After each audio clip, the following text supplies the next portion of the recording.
In the late 1970s, Toyota embarked on an exciting venture.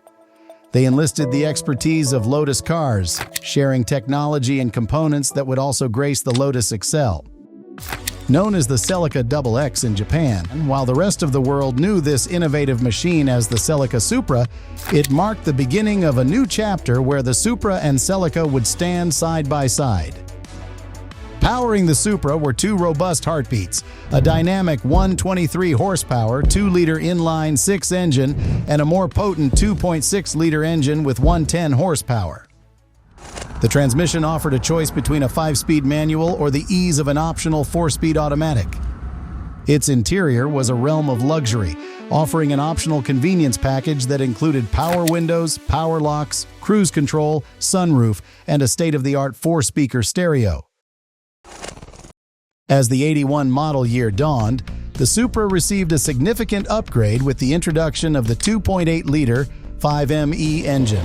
This powerhouse, while maintaining its 12-valve architecture, was now capable of delivering a robust 116 horsepower with 145 pound-feet of torque. The upgrade wasn't just in numbers, it translated to exhilarating performance, clocking a 0 to 60 time in 10.2 seconds and a quarter-mile sprint in 17.5 seconds at 77.7 miles per hour. This blend of mechanical prowess and optional enhancements solidified the Supra's status as a vehicle designed for those who desired performance, without compromising on style or the joy of driving.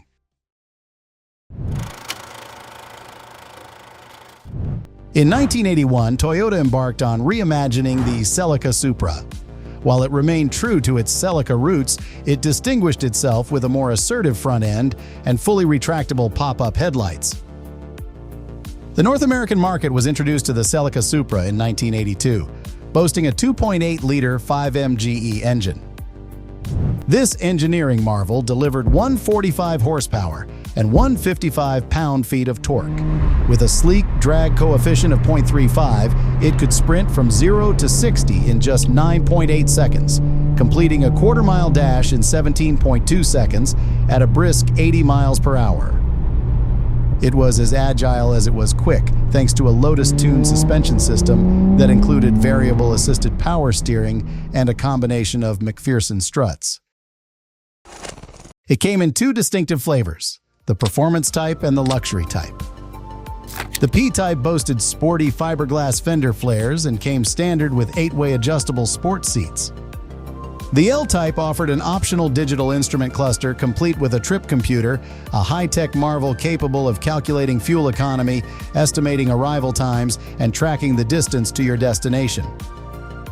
The 1983 model brought subtle updates, most notably a slight bump in muscle to 150 horsepower and 159 pound-feet of torque. Another advancement was the upgrade to the automatic transmission, which featured an innovative electronic controller, introducing the industry's first electronically controlled transmission. The '84 model ushered in a wave of exciting changes. The manual model saw a boost in power to 160 horsepower and 163 pound-feet of torque. Additionally, these models received a more aggressive differential gear ratio, optimizing performance. In 1985, it underwent another transformation. The power was slightly increased to 161 horsepower and the torque climbed to 169 pound-feet, standardizing this output across both automatic and manual variants. These refinements allowed the Supra to dash from 0 to 60 in just 8.4 seconds and complete the quarter mile in 16.1 seconds at a speed of 85 miles per hour. 1985 was anticipated to be the final year for the second-generation Supra, but delays in rolling out the third generation led to an extended run of the second-gen models.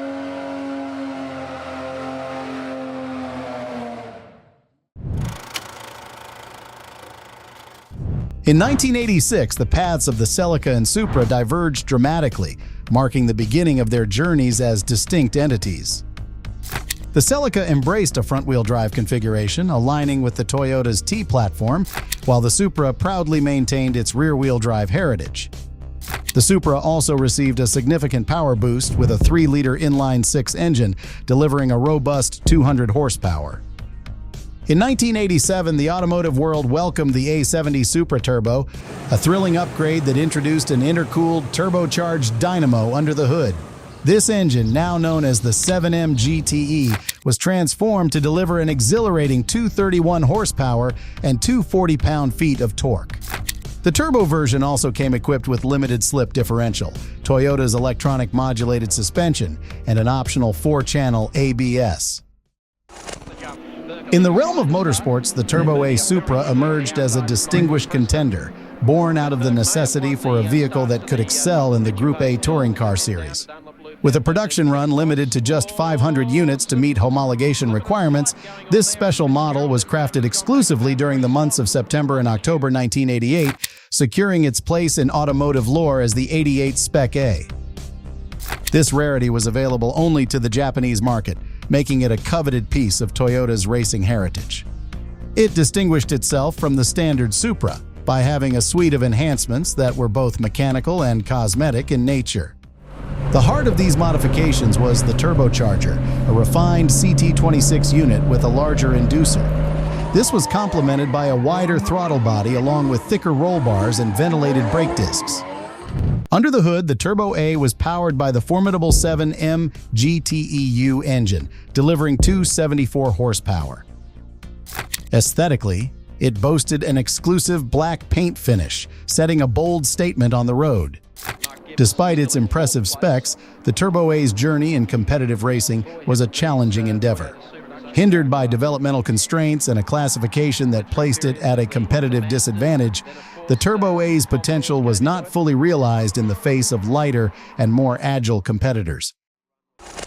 Nonetheless, it remains a rare and an esteemed model. By the end of its production run, an estimated 241,000 units of Supra had rolled off the assembly line, each embodying Toyota's forward-thinking engineering and performance prowess.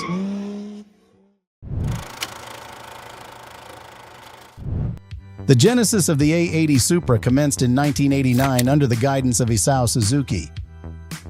In a nod to its heritage, the fourth-generation Supra borrowed its subframe, suspension, and drivetrain components from the Lexus SC300. Despite sharing its underpinnings, the new Supra presented a more compact silhouette, trimming over 13 inches to emphasize its high-performance aspirations. It debuted with two groundbreaking engines, a naturally aspirated 2JZGE engine, which delivered 220 horsepower and 210 pound-feet of torque, while the twin-turbocharged 2JZGTE engine, reserved for the Japanese model, boasted 276 horsepower and 317 pound-feet of torque. International models received a turbocharged engine upgrade, enhancing power to 321 horsepower and 314 pound-feet of torque. The Supra's twin turbochargers employed a revolutionary sequential mode, optimizing exhaust flow to minimize lag and maximize torque from as low as 1800 RPM. The turbocharged iteration was a marvel of acceleration, capable of sprinting from 0 to 60 in a blistering 4.6 seconds and completing a quarter mile in 13.1 seconds at 109 miles per hour. The drag coefficient stood at 0.31 for naturally aspirated models and 0.32 for turbo models, though the impact of the rear spoiler on this figure remains unquantified.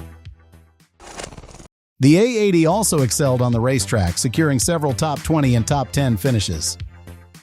In 1994, it achieved impressive skid pad ratings, demonstrating its exceptional handling capabilities. Furthermore, the Supra introduced a cutting-edge braking system featuring a 4-sensor track-tuned ABS with yaw control that adjusted braking force individually for each wheel based on the car's speed, angle, and pitch. This Formula One-inspired system enabled the Supra Turbo to achieve a record-breaking distance from 70 miles per hour to 0 in just 149 feet, setting a benchmark that stood until 2004. When it was surpassed by a Porsche Carrera GT. Its combination of performance, design, and cultural significance has made it a desirable asset for collectors and enthusiasts, further enhancing its status and popularity.